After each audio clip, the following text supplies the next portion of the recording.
Jadi, what is the purpose? Apa manfaatnya bahwa ada banyak orang di Indonesia ini, di seluruh dunia, menghafalkan Al-Quran? Ya aku setuju, karena tidak ada manfaatnya. Pernyataan Ade Armando yang meragukan manfaat menghafal Al-Quran di era digital memicu gelombang perdebatan di kalangan masyarakat. Dalam sebuah wawancara, ia mengungkapkan bahwa dengan kemudahan akses ke teks suci, melalui teknologi, kemampuan menghafal Al-Quran mungkin tidak lagi relevan seperti dulu.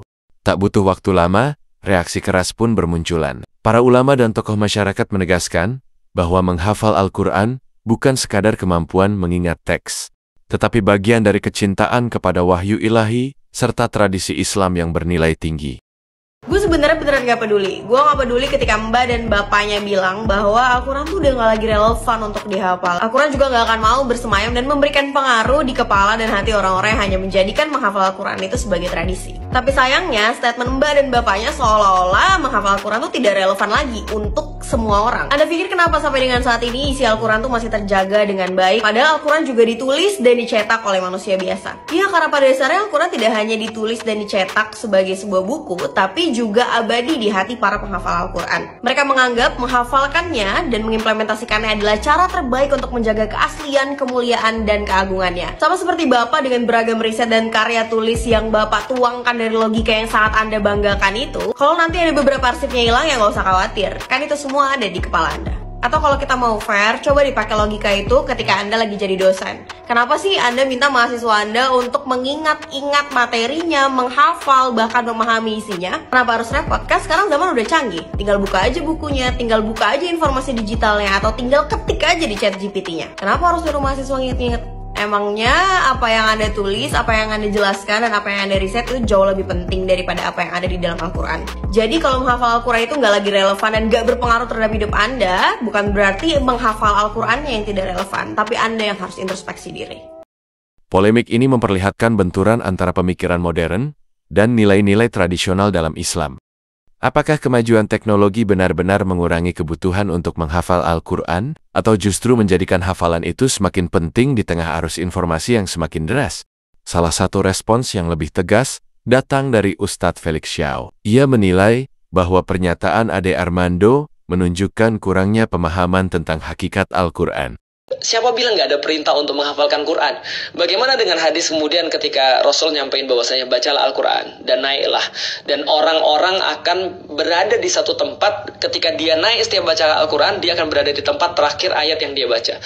Akhirnya seolah-olah kayak gini, nanti ketika kita sudah wafat, salah satu bekal yang kita bawa itu adalah Al-Quran.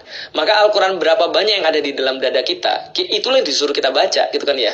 Maka kemudian dikatakan ya baca dan naiklah. Maka kemudian derajat kita nanti di akhirat, ya, tapi ini bagi yang percaya, balik lagi ya. Tapi ya tentu nanti kita akan bahas kenapa kita percaya dengan agama. Nanti kita akan bahas, kita akan sampai ke situ. Tapi anggaplah orang udah percaya agama ya, maka dia yakin bahwasanya ketika dia kembali pada Allah, Allah akan meminta dia untuk baca Quran, dan derajat dia di dalam surganya Allah, di dalam kemudian balasan Allah yang dia terima, balasan dari Allah yang dia terima pada dia, itu akan derajatnya ditentukan dari Al-Quran yang dia baca. Somehow di titik itu aku merasa iri dengan orang-orang yang hafalin Quran. Meskipun mungkin mereka nggak paham dengan apa yang mereka baca, meskipun mungkin mereka belum apply dengan apa yang mereka baca, tapi di dalam hadis ini cuma menunjukkan dengan baca yang kita hafal. Maka kemudian ketika dia hafal 30 juz, wah dia sudah paling tinggi nih. Felix Xiao baca, iya baca, bacaannya cuma kul, kan, sampai di situ doang. Itu aja. Iya ya Allah, ya udah, kamu sampai di situ.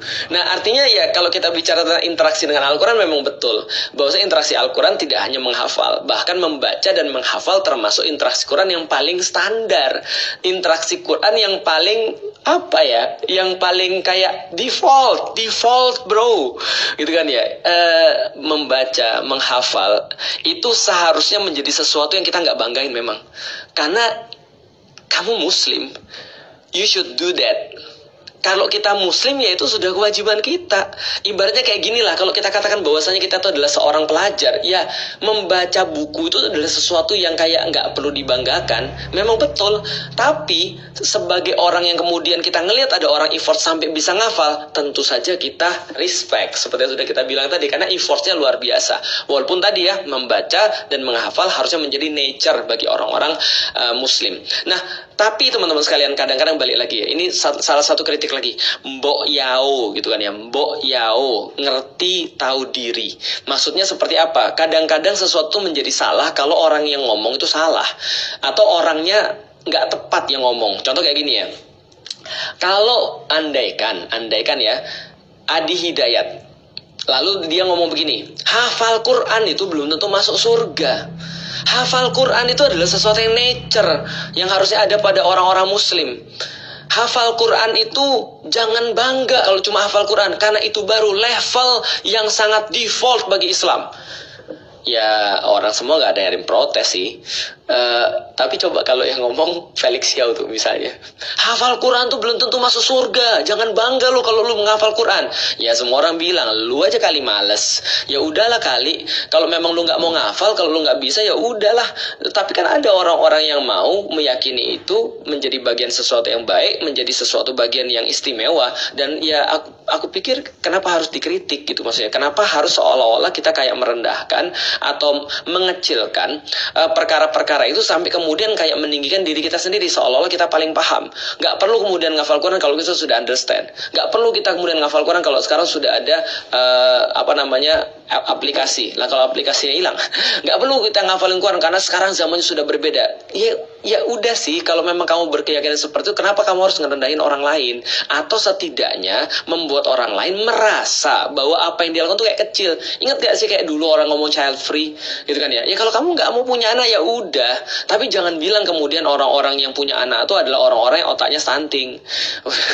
Kalau orang mau punya anak itu dia masih terpenjara dengan pemikiran-pemikiran patriarki. Kalau orang punya anak itu sebenarnya dia sedang diperbudak oleh pernikahan, diperbudak secara formal di dalam pernikahan. Nggak gitu juga. Kesian ada orang-orang benar-benar pengen berdedikasi pada anaknya, yang benar-benar sayang anaknya, yang benar-benar pengen memberikan segala sesuatu buat anaknya, dan mereka juga nggak nganggap kamu kecil juga.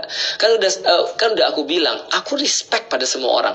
Aku respect pada semua orang yang dia mau ngafal Quran, dia mau nggak ngafal Quran, dan dia mau ngeritik Islam. Aku respect pada mereka. Terserah, nggak ada masalah. Tapi mbok ya jangan mengecilkan orang yang lain. Artinya adalah mungkin itu juga menjadi problemku, tapi aku berusaha untuk tidak melakukan seperti itu.